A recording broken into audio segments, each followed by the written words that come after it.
Good morning from Panhandle Outdoors, America's only daily outdoor TV show. Your source for fishing, hunting, and information for folks who enjoy the great outdoors. Now sit back, relax. It's Panhandle Outdoors. Good morning, folks. Welcome to Panhandle Outdoors. I'm Winston Chester. I'm glad you're here this morning. We got a great show lined up. Special guest here in Studio B, and we're going to talk about some fun things and how you can get out and catch some fish next week or maybe even tomorrow. Who knows, just whenever you get a chance to get out there. The big thing, again, I want to go directly to the water temperature because, you know, we talked about it yesterday and I said, no way, it can't do that. But I double checked it and it did do that. It jumped 6 degrees. The water temperature this morning is 66.5. Remember yesterday it hit 66, well last week it was at 61. So that was a huge jump. Now we don't know if that's we do know it's warming up, but it could be one of those little fingers coming off a warm current. But it's interesting to follow this time of year. And we've had one fog in March. Okay, our river readings, well, high today is going to be 62, low is going to be 49. Good weather.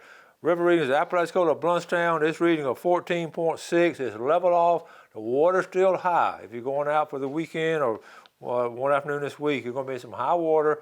Everybody a little bit swift on Apalachicola in some of those areas.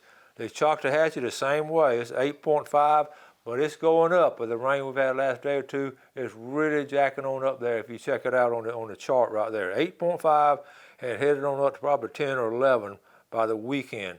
Tide chart brought to us by Kent Forest Lawn, good folks right there on 23rd Street. It's Greg Brudnicki and his company, and they just do a great job helping families out. We're looking at neat tides today, but getting into the weekend, some good-looking tides for the weekend. Our wind now, if you're out on the water, it's going to be coming straight out of the north at about 13, and it's going to be. This is March, so we're expecting this kind of wind. So just be prepared and wear your life jacket. All right, let's take a break. We'll be right back with our special guest. Welcome back, folks, and welcome to our guest this morning, Mr. Brock Meyer. How's it going? Welcome to the show, buddy. Thanks for having me, Winston. I appreciate it. Yes, sir. I'm going to give you a background now. I've been showing you all these pictures now of these pompano redfish being caught the last couple of months. A lot of them have been caught by Brock and some of his clients and all. And this first time I've actually met him when he came on the show. We've texted back and forth and all, but I thought to myself, you know, with a young man like this has this passion for fishing and catching all these, I wanted him to come on the show and share with you some of the things he's been doing this winter, catching some fish. So, yes, sir. Brock, let it go, buddy. Where are you from originally? Well, I'm from Florence, Alabama. That's in the very northwest corner of Alabama. I fished my whole life, but mostly for freshwater fish, stripes, smallmouth, largemouth, bluegill, crappie, hybrid stripe on the Tennessee River and small creeks in northwest Alabama and northeast Mississippi, also southern middle Tennessee. But I moved down here and started doing the saltwater fishing. So you grew up on freshwater. Up there at northwest Alabama and Tennessee and Mississippi, there's a lot of freshwater. Yeah. There's a bunch of good fish in there.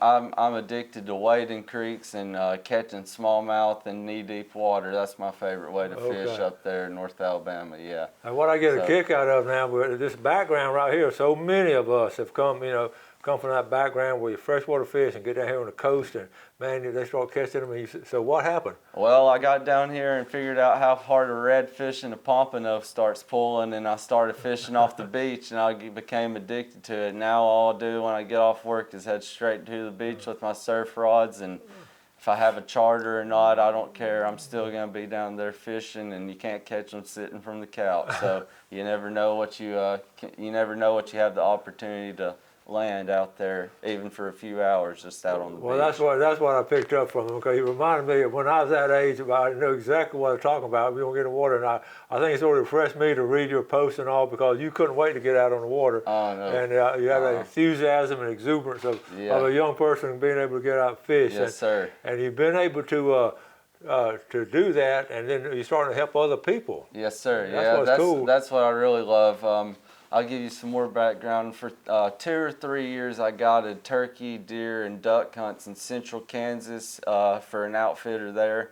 And I learned what it was like and the pressure to put people on the fish or the animal they paid to come shoot or catch or whatever, you know. So I'm became addicted to getting the clients on the fish and looking at their smile when they land the fish that they're after or whatever we're going for. So that really just brings a passion and a love to my heart, even more than fishing itself is bringing happiness to other people when they're on the beach like that. So you, I didn't realize that was your background also, being a guide out there in Kansas. Yes, sir. With Yes, duck hunting and turkey, so you sort of all well-rounded. Yeah, so it takes a lot of patience sometimes with some certain people, but you just work through that and you try your best and work your hardest to get the fish that you are trying to put your client on, basically, you know. So there's a lot of pressure involved, but that's where scouting and practice and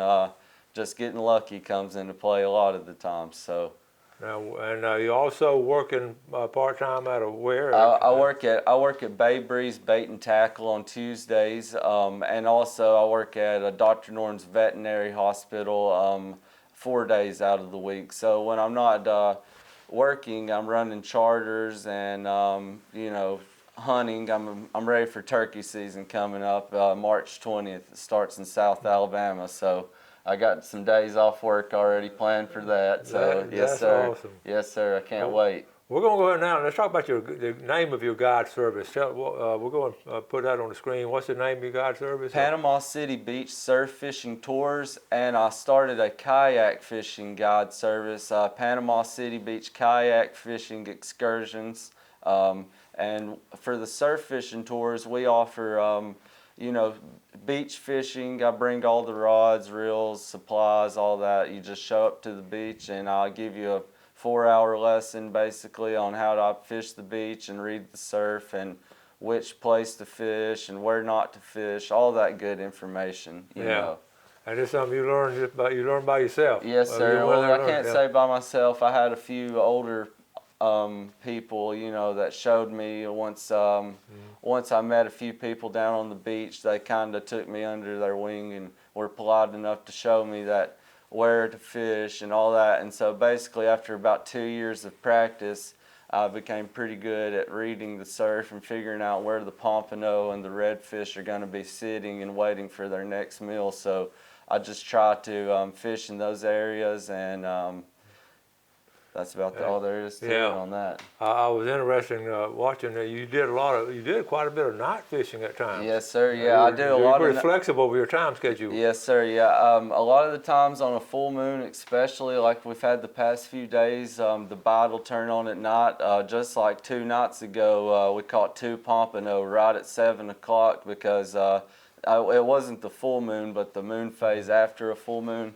As soon as it rose, Winston, the rod started bending, man. We caught 6 bluefish and 2 pompano within 2 hours. I mean, from 7 to 9, but we'd been on the beach from 11 that morning and didn't have a bite. Isn't that something? We're talking about how the bite turns on, and the moon, it got something to do with it. Yeah, it does. It really does. But that's why we do the moon forecast. It does, yes, sir. You outdoors a lot, too. Yes, sir. What we're going to do, we're going to take a break. We've got some great pictures to show you. He's going to show you some of the things he fishes with, and we'll be right back with Brock.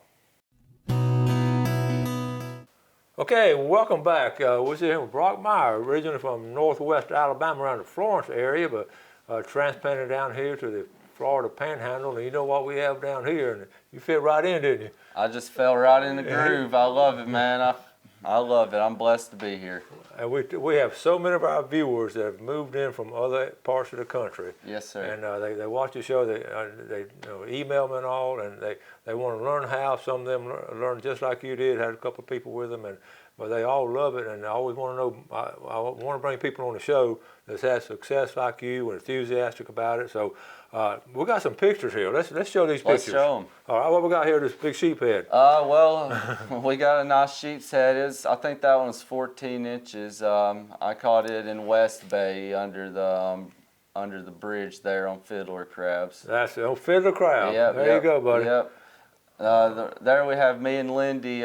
She's from Alaska originally. We caught that nice grouper. I think it was around 27 or 28 inches. We actually caught it a mile out of the pass, St. Andrews Pass here in Panama City, near shore. So that shows you they're in here close. Yeah. Especially this time of year. All right, let's look at some pompano surf fishing. So this is my friend Cecil. He's actually the guy, he showed me how to start surf fishing earlier when I was telling you who when the rod was bending down on the beach. He's the guy who showed me how to originally start doing it around 3 years ago. And he had just landed that nice pompano, and he didn't want his picture taken, so I had to sneak one of them right there. So we ended up landing 3 more. The pictures are coming up right here, I think. Okay. There's me with the one I landed right after the previous picture. That one was around 16 inches. It weighed around 3 pounds. This is a thick pompano, but all those were caught on fiddler crabs right there. Fiddler crabs, fish gums, and fish bites. Yeah. Now, one of the things too, this is sort of toward the west end. You on your home turf out there, the west end of the beach. Laguna Beach. Yes, sir. All right. Yeah. So there's 3 pompano, all around 15 inches. All were caught, on fiddler crabs, fish bites, and fish gum, and on a pompano rig, of course, of various colors. We'll explain into that later. All right. And so that's the total 4 I ended up with on Super Bowl Sunday. So it goes to show that even though the pompano run, technically some people say it starts, it does start, the main run starts in April, late March, it's coming right up, but that goes to show on the right conditions, and with, like Winston mentioned earlier, the 66-degree water, when those fingers of water come up, that's going to bring more pompano and even king mackerel and Spanish mackerel closer in, because the bait fish are coming in closer to the beach. So the predatory fish are obviously coming after those. So, folks, I'm sitting here and listening to him. I feel like I'm listening to a young Winston, because those things, what you're doing, that's exactly what I did at your age. I learned how that same kind of things. And that's cool. Okay, buddy, what we got here? Yeah, so this one, that right there, that's about a 32-inch gag I caught. I think I caught it last Saturday. We went 15 miles offshore. Caught it in 150 feet of water on about an 8-inch squirrel fish. And so I dropped it down, and my rod started bending immediately. I knew what I had. Big old gag grouper. Too bad they're out of season. I had to throw them back. I know.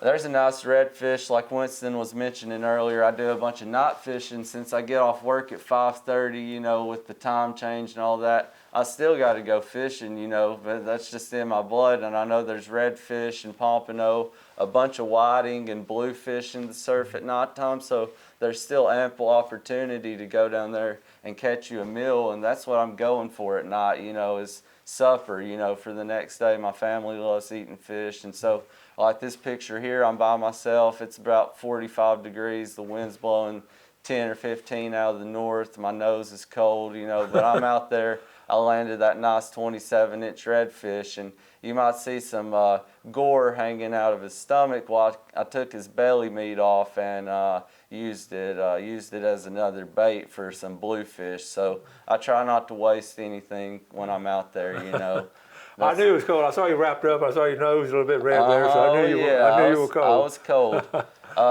This was actually from 2 nights ago. This is one of the 2 pompano we landed right when the moon came up, and so lots of people say that pompano fish strictly by sight, but obviously they have a nose, so they smell too, and they can taste, obviously. So at nighttime, when that full moon rises, it triggers the pompano into feeding.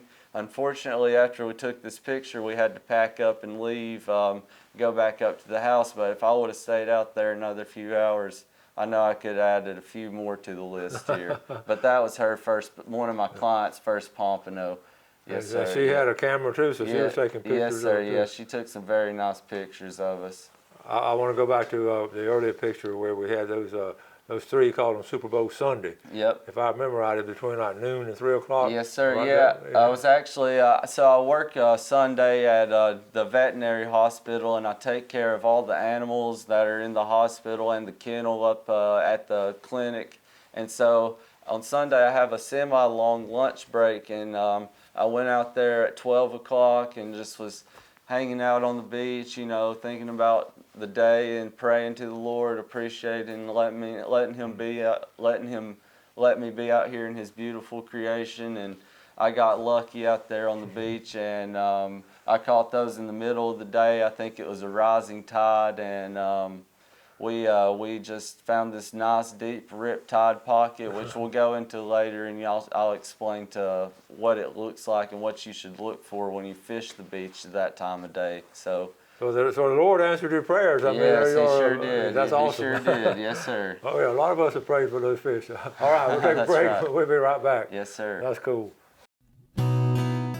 Okay, welcome back. Let's take a look at our fishing game times real quick from Blue Water Outriggers. We're looking at this morning 2:23 to 4:23, and this afternoon 2:49 to 4:49. And Blue Water Outriggers got everything you need down there in the Gulf County area if you go that way. Tomorrow the show now will be a video. Went out with Mexico Beach Artificial Reef Association. We did the pyramid situation with Tennessee Chuck. He's originally from Tennessee. I'm gonna show you a couple of pictures of him real quick.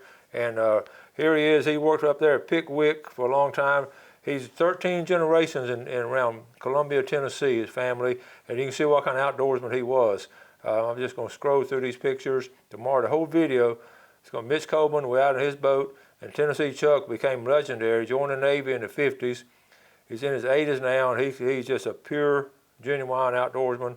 And you can see over the years some of these pictures also. Be sure and watch tomorrow's video. It's going to be really good. With they put $50,000 worth of those pyramids out there right outside of Mexico Beach, and it's good. But let's get back to right now. We've got Brock with us, and you're going to show us some of your tackle. Yeah, so I was just going to show y'all some of the tackle and the gear I use while I'm surf fishing on the beach. So we got 2 synthetic baits here we use in Florida, all over Florida really. These are 2 very prominent bait companies. They're synthetic baits that you add along with the natural bait onto your hook. So you take a piece of shrimp basically, and I like to peel the fresh dead shrimp or live shrimp and just pull its head off, pull its shell off, thread it on the hook as you see here. And then this is fish gum. So this is a synthetic bait that's blended together with all kinds of shrimp, ghost crabs, sand fleas, other crustaceans that are in the surf. So this just adds a tipper basically onto your natural bait. And so, you know, you got your pompano rig here, and it basically spreads out, and I like to use at least a 4-ounce pyramid weight on the bottom to hold it in place in the surf, along with a 12-foot Ninja Dagger surf rod. That's what I prefer to fish with. But basically, they just blend all these baits together and color it. And this is a new flavor called Pomp Candy. Several limits of pompanos already been caught on this in Destin by itself, but you know, it works great with a sand flea or a shrimp or any kind of natural bait. Yeah. So I just cut it into 1/2-inch strips. There's 2 14-inch strips in each package, so it's plenty of bait. But fish bites is still a great bait, you know, and I still use fish bites. They're both fantastic. I can't express it enough how much this increases how long your bait stays on the hook, and if your bait does fly off, you still at least got a little bit of something out there that adds a chance of you getting something. So and what's neat about this, you know, we're a very similar way on the east end. I'm fishing that way a lot. Now Brock's going to be taking care of the west end down there and to keep us informed on what's going on the west end of the beach, what's going on around Destin and all, and we fish basically the same way. This is really cool stuff. And you look for those cuts through the sandbar. Yes. Tell us about how you do it. Yeah. So when you're on the beach, what I like to do is I stand at the highest point. Say you're on the boardwalk or walking down to the beach, you know, the stairs or whatever. If you're out at the pier or something, you can stand at the highest point and you look and you want to see like where the sandbars are coming up close to the beach, and then there'll be like a deeper part that kind of goes out. An outflow is what a lot of people call it, or a trough. Well, that's also known as a rip tide. And so during inclement weather, when the water gets up high and it's double red flags, that's where you do not want to get in the water at, because you will be pulled out.